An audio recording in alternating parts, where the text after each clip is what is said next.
So I picked up the Vortex Crossfire II.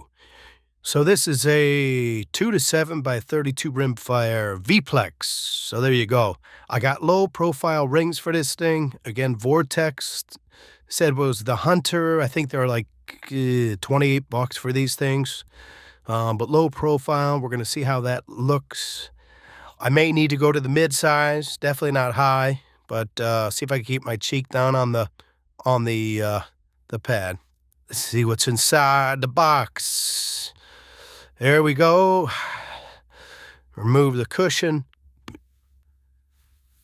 First thing I notice is that it is pretty light, so I don't think it's gonna add a whole lot of weight to that target light. Look at that lens cleaning cloth. Shout out to Vortex. Loving it, man. There's the Crossfire Vortex 2-7 by 32.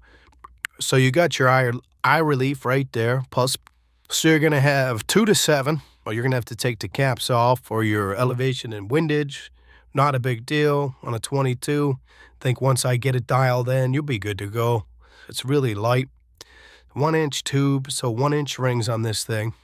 It's really nice eye relief to it. Nice and clear, nice field of view, and that's a 2 power right there. So I think it's going to be absolutely perfect for rimfire. Aesthetically, it's going to look nice. It's not going to be overpowering. You know, you don't need much. I'm not going to any competitions with the 22. Just going to go get some steel and some, who knows, maybe even for squirrels, we'll take it out.